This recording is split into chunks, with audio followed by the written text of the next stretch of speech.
नमस्कार विद्यार्थी मित्रांनो, डॉक्टर सुनील स्टडी पॉईंटमध्ये आपलं पुन्हा एकदा खूप खूप स्वागत आहे. मित्रांनो, सर्वप्रथम आपण आत्तापर्यंत माझ्या लेक्चर व्हिडिओ सिरीजसाठी जो काही प्रतिसाद आपण देत आहात त्या प्रतिसादासाठी आपले खूप खूप आभार.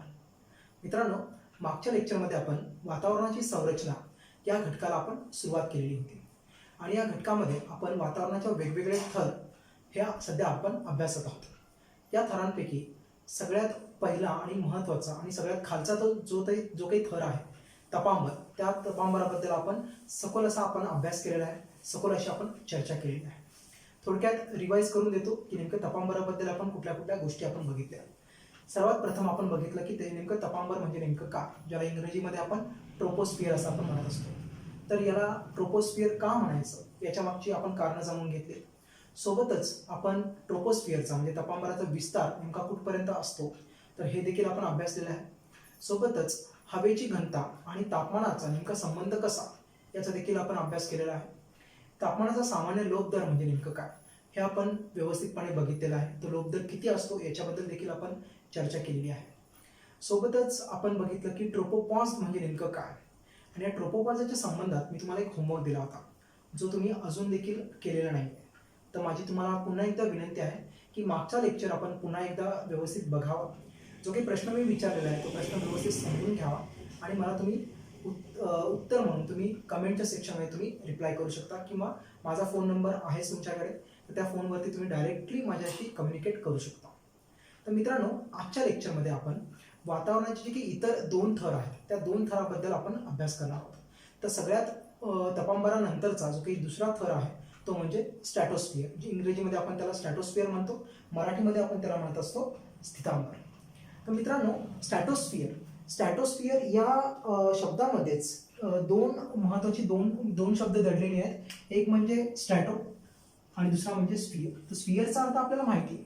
तर स्ट्रॅटोचा अर्थ असा होतो, स्ट्रॅटोचा अर्थ इंग्रजीमध्ये आपण जर बघितला तर स्टेटस असा त्याचा अर्थ होतो आणि स्टेटसचा अर्थ आपण जर बघितला तर स्टेटसचा अर्थ होतो अ लेअर. म्हणजे तपांबर किंवा ट्रोपोस्फिअरच्या नंतर जो काही येणारा जो काही पहिला थर असेल किंवा पहिलं जे आवरण असेल त्याला आपण स्टेटस किंवा स्ट्रॅटो असं आपण म्हटलेलं आहे आणि म्हणूनच आपण त्याला स्ट्रॅटोस्फिअर असं आपण म्हणत असतो. So it is a another layer after troposphere असं आपण त्याला म्हणत असतो आणि म्हणून आपण याला नाव दिलेलं आहे स्ट्रॅटोस्फिअर. तर नेमका स्ट्रॅटोस्फिअरचा आपण विस्तार जर बघितला तर साधारणपणे म्हणजे जिथे ट्रोपोपॉज किंवा तपस्तब्धी जिथे असते तपस्तब्धीपासून तर ते म्हणजे जमिनीच्या पृष्ठभागालगत पासून किंवा समुद्रसपाटीपासूनचं जे काही उंची परत्वे आपण जर बघितलं 50 किलोमीटरच्या अंतरापर्यंत एवढा तो विस्तार असतो. म्हणजे एकंदरीत आपण जर बघितलं विस्तार त्याचा तर 13 किलोमीटर. म्हणजे जिथे आपण बघितलेलं की तपांबराची उंची सर्वसाधारणपणे तपांबराची उंची ही 13 किलोमीटरपर्यंत असते आणि 13 किलोमीटरच्या नंतर काही अंतरासाठी किंवा काही ठराविक अंतरासाठी आपण जर बघितलं तर हा तपस्तब्धीचा अंतर असतो. पण तरी देखील आपण कन्सिडर करूयात, आपण गृहीत धरूयात की स्थितांबराची जी काही उंची आहे, जो काही विस्तार आहे तो कुठपासून कुठपर्यंत आहे तर साधारणपणे 13 किलोमीटर पासून तर ते 50 किलोमीटर एवढ्या उंचीपर्यंत हा स्थितांबर हा विस्तारलेला आहे. मित्रांनो, आता या स्थितांबराबद्दल दुसरी गोष्ट आपण जर बघायचं जर ठरलं मित्रांनो तर इथे ढगांची निर्मिती ही कमीत कमी होत असते. आता ढगांची निर्मिती म्हणजे दुसरं वैशिष्ट्य आपण बघतोय की ढगांची जी काही निर्मिती आहे ढगांची निर्मिती ही कमीत कमी होत असते. आता प्रश्न निर्माण होतो की इथे ढगांची निर्मिती कमीत कमी का व्हावी. तर मित्रांनो, मागच्या लेक्चरमध्ये किंवा या आधीच्या लेक्चरमध्ये देखील आपण समजून घेतलेलं आहे की ढगांच्या निर्मितीसाठी धुळीच्या कणांची आणि वाफेच्या कणांची तेवढीच गरजेचे, ते दोघेही तेवढेच गरजेचे असतात आणि धुळीचे कण किंवा वाफेचे कण यांना आपण एकंदरीत हवेचे कण म्हणत असतो. म्हणजे हवेचे कण जेवढे जास्त म्हणजे हवेची घनता जेवढी जास्त असेल तेवढी ढगांची निर्मितीची प्रक्रिया जी आहे ती चांगल्या पद्धतीने होत असते. आणि म्हणून आता या एवढ्या उंचीपर्यंत आपण जर बघितलं तर साधारणपणे 13 किलोमीटर ते 50 किलोमीटरच्या उंचीपर्यंत आपण जर बघितलं तर या उंचीपर्यंत हवेची कण जे आहेत त्या हवेची कण एवढ्या दूरपर्यंत पोहोचत नाहीत किंवा एवढ्या उंचीपर्यंत पोहोचत नाहीत जेवढी ती तपांबराच्या स्तरावरती आपल्याला दिसतात. आता याच्या मागचं काय कारण असावं तर अभिसरणाची प्रक्रिया आपण बघितलेली. तर अभिसरणाच्या प्रक्रियेद्वारे किंवा प्रक्रियेच्या माध्यमातून जेवढे काही हवेचे कण उंचापर्यंत पोहोचतात तर ते जास्त उंचीपर्यंत ते जाऊ शकत नाहीत आणि त्याच्यामुळे हवेच्या कणांची जी काही जास्तीत जास्त घनता आहे ही तपांबराच्या स्तरामध्ये आपल्याला दिसून येते. तर तीच घनता आपण जर बघितलं तर 13 किलोमीटरच्या वरच्या भागामध्ये ही घनता अतिशय कमी होते. म्हणजे इथे हवेचे कण जे आहेत ते अतिशय विरळ असतात. आणि जिथे हवेचे कण अतिशय विरळ असतात किंवा नसतातच, तर त्या ठिकाणी ढगांची निर्मिती होणं शक्य नाही. आणि त्याच्यामुळेच इथे ढगांची निर्मिती जी आहे ती कमीत कमी होत असते. इथे ढगांची निर्मिती कमीत कमी होते किंवा होतच नाही किंवा होत नाही. आणि त्याच्यामुळेच आपण म्हणतो की ढगांची निर्मिती कमीत कमी होते. म्हणजेच काय की हवामानाच्या संबंधित जेवढ्या काही प्रक्रिया इथे होत असतात, म्हणजे या स्तरामध्ये आपण अपेक्षा करतो की ते व्हाव्यात, त्या होत नाहीत. जशा त्या तपांबराच्या स्तरामध्ये होतं. तपांबराच्या स्तरामध्ये आपण बघितलंय की ढगांची निर्मिती असेल किंवा पर्जन्यमान असेल किंवा वेगवेगळ्या स्वरूपाचा पाऊस पडणे असेल तर किंवा वारे वाहणे वगैरे असेल, तर या सगळ्या प्रक्रिया या भागामध्ये आपल्याला आढळून येत नाहीत. ढगांची निर्मिती किंवा त्याच्याशी संबंधित जेवढे काही हवामानाच्या प्रक्रिया असतील तर त्या प्रक्रियांपासून हा जो काही थर आहे स्थितांबराचा, हा स्थितांबराचा थर जो आहे तो पूर्णपणे अलिप्त राहून जातो. तर पहिलं वैशिष्ट्य आपण बघितलं, विस्तार साधारणपणे 13 किलोमीटर पासून ते 50 किलोमीटर पर्यंत हा विस्तारलेला आहे. दुसरं वैशिष्ट्य आपण बघतो की ढगांची निर्मिती इथे कमीत कमी होते किंवा होतच नाही.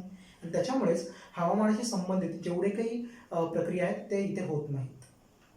तिसरं वैशिष्ट्य आपण बघतोय की असं म्हटलं जातं की stratosphere it provides an ideal condition for the jet streams to fly. म्हणजेच काय की जी काही जेट विमानं असतात तर जेट विमानांच्या योग्य त्या वहनासाठी किंवा अतिशय चांगल्या पद्धतीने जर वहन जर कुठे करत असतील जेटची विमानं, तर ती या स्तरामध्ये किंवा या थरामध्ये ती करत असतात.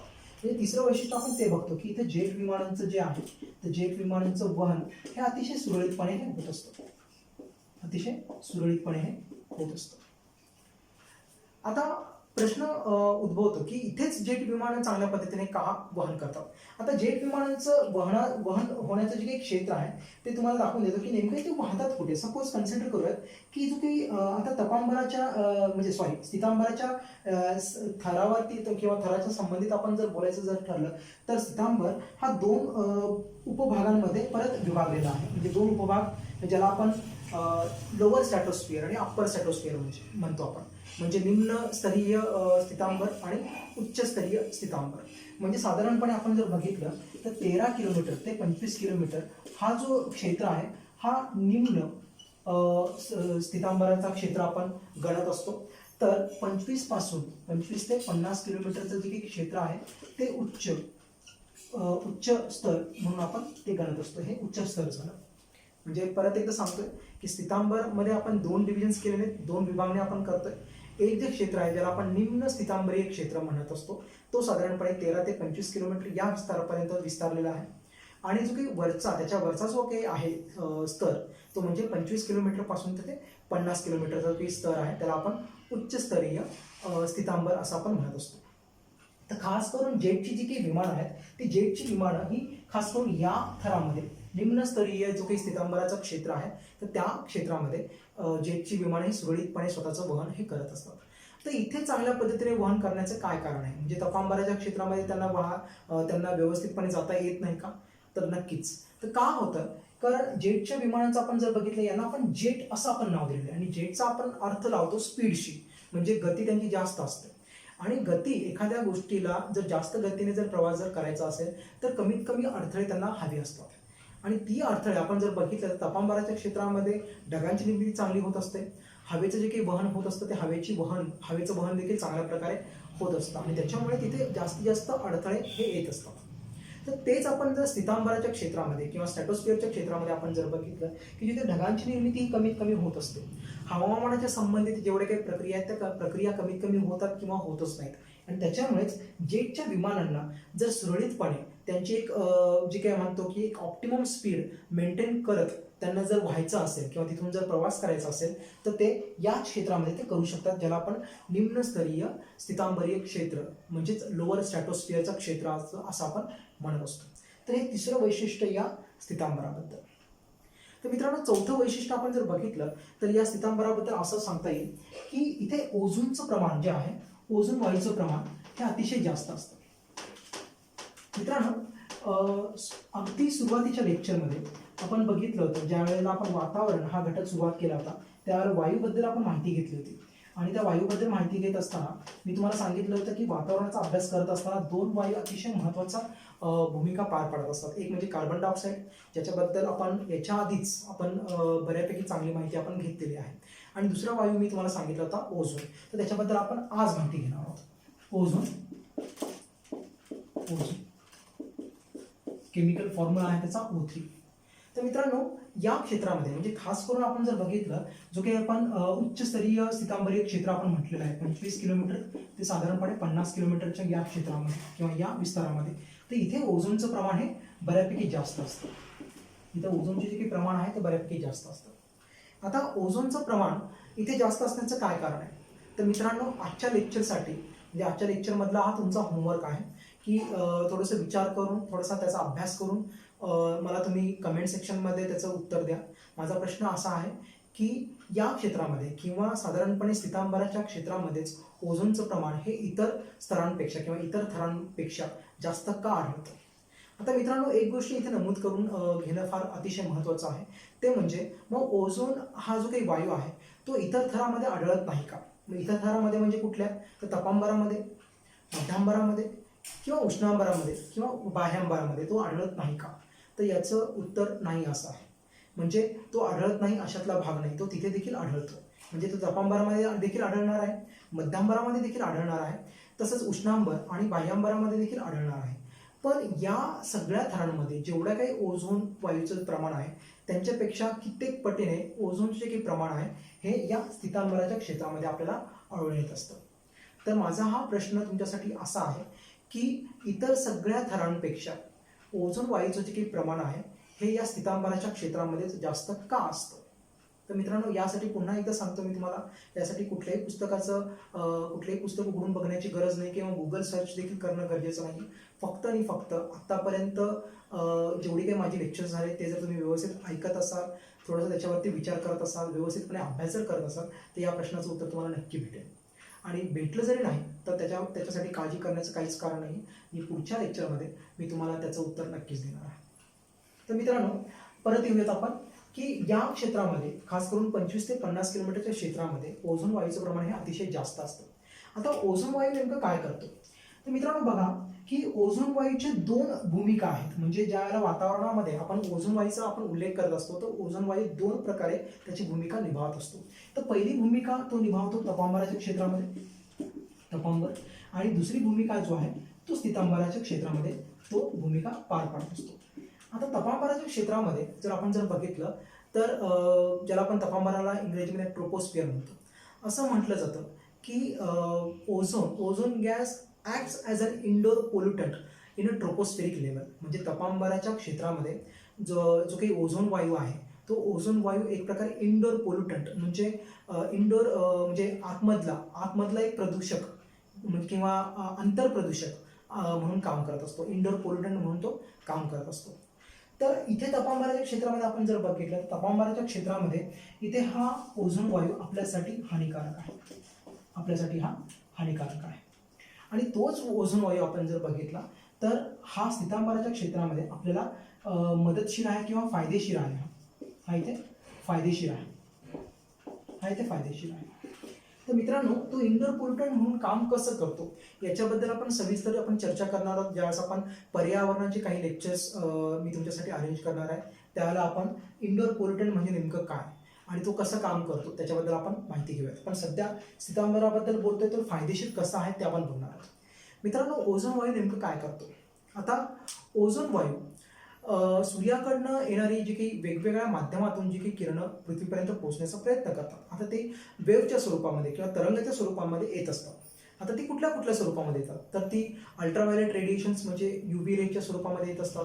तसंच ती आपण जर बघितलं एक्सरेच्या स्वरूपामध्ये येत असतात. रेडिओ वेव्हच्या स्वरूपामध्ये देखील ते येत असतात. आणि त्याच्यामुळेच खास करून अल्ट्राव्हायोलेट रेडिएशन्स म्हणजे अतिनील किरणं ज्याला आपण मराठीमध्ये म्हणत असतो, या अतिनील किरणांपासून ओझोन वायू आपलं संरक्षण करत असतो.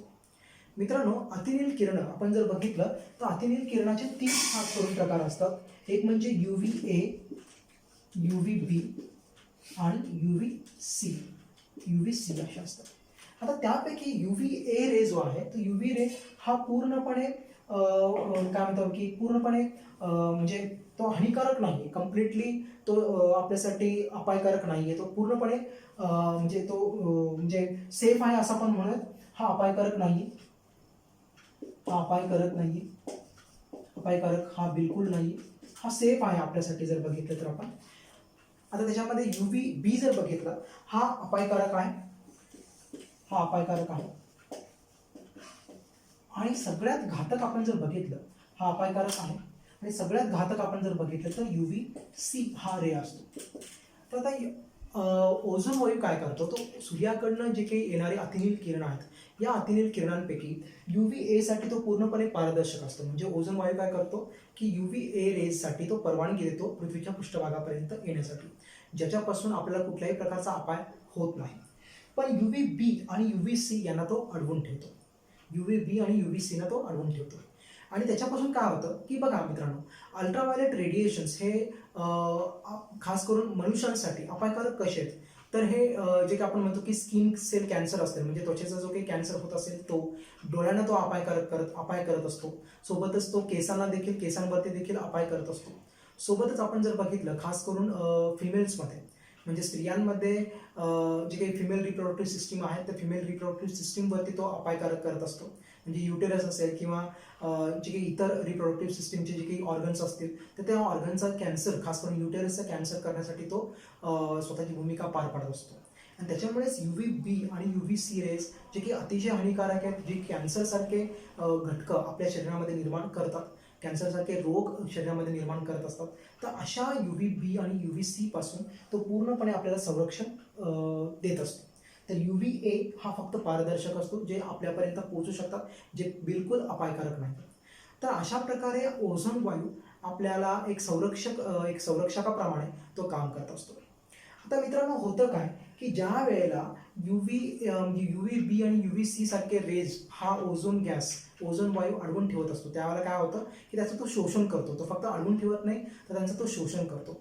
आणि जसं तो जास्तीत जास्त पद्धतीने UVB आणि UVC या किरणांना जास्तीत जास्त पद्धतीने शोषण करून ठेवेल, तसं काय होईल, या स्थितांबराच्या क्षेत्रामध्ये तापमान वाढायला सुरुवात होते. आणि तापमान वाढून आपण बघतोय की साधारणपणे 13 किलोमीटरच्या रेंजपर्यंत किंवा 13 किलोमीटरच्या उंचीला आपण बघितलं तर -58 डिग्री सेल्सिअस पर्यंत तापमान कमी झालं होतं. हे आपण मागच्या लेक्चरमध्ये बघितलेलं आहे. त्याच्या मागचं कारण देखील तुम्हाला माहिती. पण आता इथून जर बघितलं, जिथे तपस्तब्दी संपते, तर तपस्तब्दी जिथून संपते तिथून जर तुम्ही बघत असाल या निळ्या रंगामध्ये, ज्याला आता मी थोडंसं ब्लॅक कलरने थोडंसं इंडिकेट करतो, तर ही जी काही रेग आहे, या रेगेचा अर्थ होतो की तापमान आता हळूहळू वाढायला सुरुवात झालेली आहे. आणि 50 किलोमीटरच्या क्षेत्रापर्यंत येऊपर्यंत तापमान हे परत एकदा वाढलेलं आहे. म्हणजे -58 म्हणजे -60 किंवा -58 डिग्री सेल्सिअस पासून आपण जर गेलो तर इथे तापमान होत आहे साधारणपणे 4 डिग्री सेल्सिअस.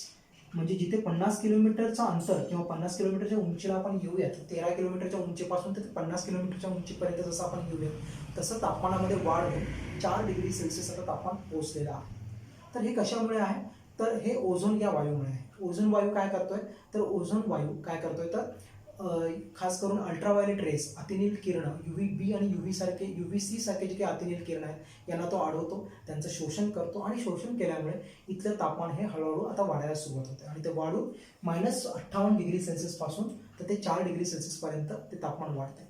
म्हणजे इथे आपण जर बघितलं तर या साधारणपणे 13 ते 50 किलोमीटर उंचीच्या विस्तारामध्ये साधारणपणे 40 ते 45 डिग्री सेल्सिअसची तापमानामध्ये वाढ झालेली आहे.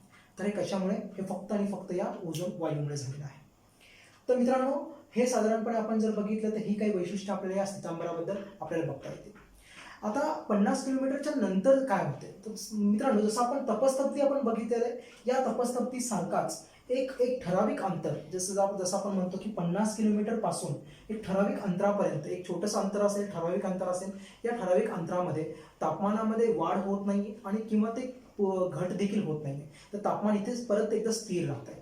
तर या स्थिर होण्याच्या जे काही ठराविक अंतर आहे, या ठराविक अंतराला आपण म्हटलेलं आहे स्थितस्तब्दी. म्हणजे काय की स्थितस्तब्दीचा म्हणजे जिथे स्थितांबर संपतोय आणि जिथे तापमानामध्ये ना वाढी होते ना ती घटते देखील. म्हणजे neither the temperature is increasing nor it is decreasing. म्हणजे तापमानामध्ये वाढ देखील होत नाही, तापमानामध्ये घट देखील होत नाही. हे काही ठराविक अंतरासाठी. आणि या ठराविक अंतराला जे मी तुम्हाला इथे रेड कलरने इंडिकेट करतोय, हा भाग, हा प्रदेश, तर या प्रदेशाला आपण म्हटलेला आहे स्थितस्तब्दी. याला आपण म्हणतोय स्थितस्तब्दी, ज्याला आपण इंग्रजीमध्ये आपण स्टॅटोपॉज म्हणतो. आपण पॉजचा अर्थ होतो की काही वेळासाठी थांबणे. म्हणजे स्टॅटोस्फिअर काही वेळासाठी थांबतोय आणि तिथून तो थांबल्यानंतर मग एका नवीन थराची इथं सुरुवात होती. तो थर म्हणजे तिसरा थर, ज्याला आपण मध्यांबर म्हणतोय. तर या मध्यांबराबद्दल आता थोडीशी चर्चा करूया. तर मित्रांनो, मध्यांबर ज्याला आपण इंग्रजीमध्ये आपण मेझोपॉज असं आपण म्हणत असतो.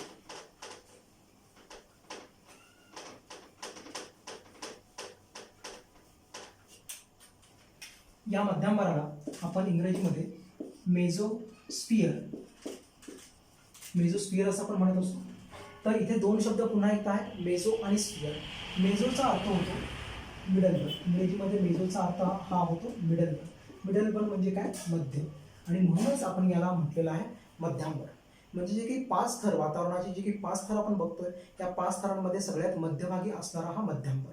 म्हणजे तपांबर, स्थितांबर, त्याच्यानंतर मध्यांबर हा मध्यभागी, आणि त्याच्यावरती अजून 2 थर म्हणजे उष्णांबर असेल आणि नंतर बाह्यांबर. तर या 5 थरांमध्ये अगदी मध्यभागी हा असल्यामुळे आपण त्याला मध्यांबर असं आपण म्हणतोय, मध्यांबर. तर याचा आपण विस्तार जर बघितला मित्रांनो, तर विस्तार साधारणपणे जिथे स्थितांबर संपतोय म्हणजेच काय की 50 किलोमीटर, म्हणजे पृथ्वीच्या पृष्ठभागापासून जे काही 50 किलोमीटरचं अंतर आहे तिथपासून, म्हणजे तिथून तर ते साधारणपणे आपण जर बघितलं तर हे आहे 80 किलोमीटरच्या अंतरापर्यंत. म्हणजे साधारणपणे 30 किलोमीटरचं हे अंतर आहे, ज्या 30 किलोमीटरच्या उंचीच्या विस्तारामध्ये हा मध्यांबर हा आढळत असतो. मित्रांनो, एकच आणि प्रमुख वैशिष्ट्य आपल्या या मध्यांबराबद्दल सांगता येईल. ते म्हणजे काय की सगळ्या वातावरणाचे जेवढे काही 5 थर आपल्याला आढळून येतात, या 5 थरांपैकी सगळ्यात कमी तापमान जर कुठल्या थराचं असेल तर ते मध्यांबराचं असतं. आता इथं आपण जर बघितलं तर जिथे 4 डिग्री सेल्सिअस म्हणजे 50 किलोमीटरच्या अंतराला आपण जर बघितलं तर 4 डिग्री सेल्सिअस तापमान वाढलेलं आहे. आता इथून जर तुम्ही बघत असाल, परत एक निळी रेघ तुम्हाला दिसते. ही निळी रेघ चाललेली आहे आणि ती निळी रेघ जाऊन ही ज्यावेळेला 80 किलोमीटरच्या उंचीपर्यंत ही निळी रेघ जाते, तिथं आपण जर टेम्परेचर जर बघितलं तर हे -90 डिग्री सेल्सिअस पर्यंत तापमान हे घटलेलं आहे. म्हणजे जिथे 50 किलोमीटरला 4 डिग्री सेल्सिअस तापमान आहे, तर तेच 80 किलोमीटरच्या विस्तारापर्यंत, म्हणजे साधारणपणे 30 किलोमीटर उंचीच्या विस्तारापर्यंत तापमान 4 डिग्रीपासून घटून तर ते -90 डिग्री, ऋण 90 डिग्रीपर्यंत ते घटत असताना आपण बघतोय. तर मध्यांबराबद्दल एक आणि प्रमुख वैशिष्ट्य हेच आहे की सगळ्या थरामध्ये सर्वात कमी तापमान हे या थरामध्ये, या मध्यांबरामध्ये आढळून येत असतं. सर्वात कमी तापमान हे या मध्यांबरामध्ये आढळून येत असतं. आता यामागचं काय कारण असेल, तर जसं मागच्या लेक्चरमध्ये आपण शिकलेलो आहोत की हवेची घनता आणि तापमानाचा संबंध म्हणजे काय मित्रांनो, परत एकदा रिवाइज करतो मी तुमच्यासाठी की बघा मित्रांनो, की हवेचे कण जिथे असतील ते हवेचे कण काय करतील की सूर्याकडनं येणारी जी काही ऊर्जा आहे, जी काही उष्णता आहे ते शोषून घेतात. आणि ज्यावेळेला ही हवेची कण एखाद्या घटकावरती किंवा एखाद्या बॉडीवरती ज्यावेळेला ते बसतील, त्यावेळेला त्या घटकाला तापमान भेटते किंवा त्या बॉडीला तापमानाची जाणीव होत असते. म्हणजेच काय की हवेचे कण जेवढे जास्त प्रमाणामध्ये ऊर्जेचं, सूर्याकडनं येणाऱ्या किरणांचं शोषण करतील, तेवढं तापमान तिथल्या भागाचं किंवा तिथल्या प्रदेशाचं तापमान हे जास्त असणार आहे. आणि याचाच अर्थ काय होतो की जेवढं हवेचे कणांचं प्रमाण जेवढं चांगलं असेल, जेवढे हवेची घनता जास्त असेल, तेवढं ऊर्जेचं शोषण, उष्णतेचं शोषण हे जास्त असतं. जेवढं उष्णतेचं शोषण किंवा ऊर्जेचं शोषण जास्त असेल, तर तेवढं तापमान त्या प्रदेशातील किंवा त्या विभागातील तापमान हे जास्त असतं. आणि म्हणूनच मित्रांनो, की या थरामध्ये आपण जर बघितलं मध्यांबरामध्ये, म्हणजे तपांबरापासून म्हणजे खास करून आपण जर बघितलं तर समुद्र सपाटीपासून किंवा पृथ्वीच्या पृष्ठभागालागत पासून जसं आपण वरच्या उंचीपर्यंत चाललेलो आहोत आणि आता आपण 80 किलोमीटरच्या उंचीपर्यंत पोहोचलेलो आहोत. तर या थरामध्ये किंवा एवढ्या उंचीपर्यंत हवेचे कण हे कमीत कमी असतात. म्हणजे तपांबरामध्ये सगळ्यात जास्त हवेचे कण असतील, त्याच्या तुलनेमध्ये इथे हवेचे कण कमी असतील, आणि त्याच्या तुलनेमध्ये इथे हवेचे कण अजून कमी असतील. आणि त्याच्यामुळे कमीत कमी हवेचे कण म्हणजेच काय, कमीत कमी हवेची घनता असल्यामुळे इथे ऊर्जेचं किंवा उष्णतेचं तेवढं शोषण होणार नाही, जेवढं ते स्थितांबराच्या पातळीवरती किंवा तपांबराच्या पातळीवरती खास करून होत असतं तेवढं ते होणार नाही. आणि जेवढं ऊर्जेचं किंवा उष्णतेचं शोषण कमी होईल, तेवढं काय होतं की तापमान या प्रदेशामध्ये कमीत कमी आढळून येतं. आणि म्हणूनच वातावरणाच्या इतर थरांच्या तुलनेमध्ये मध्यांबराचं जे काही तापमान आहे, हे सर्वात कमी तापमान हे नोंदवलं जात असतं. तर ते किती आहे, तर साधारणपणे एक ॲव्हरेज आपण जर बघितलं तर -90 डिग्री सेल्सिअस, -90 डिग्री सेल्सिअस एवढं तापमान हे नोंदवलं जात असतं. तर मित्रांनो, आजच्या लेक्चरमध्ये आपण सितांबर आणि मध्यांबर या दोन थराबद्दल आपण माहिती घेतलेली आहे. आज आपण इथेच थांबणार आहोत. पुढच्या लेक्चरमध्ये आपण उष्णांबर आणि बाह्यांबर या दोन थरांबद्दल आपण सखोल अशी आपण चर्चा करणार आहोत. मित्रांनो, पुन्हा एकदा मी तुम्हाला विनंती करेन की प्रत्येक लेक्चर जो आहे तो प्रत्येक लेक्चर शेवटपर्यंत बघा.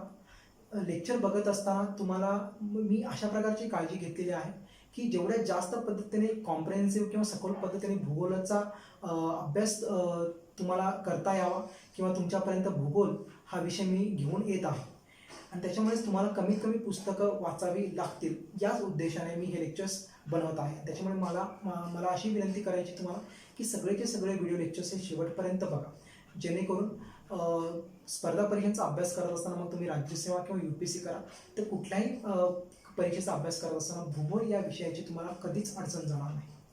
तर मित्रांनो, आजच्या लेक्चरमध्ये आपण इथेच थांबूयात. पुढच्या लेक्चरमध्ये आपण पुढच्या घटकांकडे आपण जाणार आहोत. तोपर्यंत आपण इथेच थांबूयात. Thank you very much. धन्यवाद.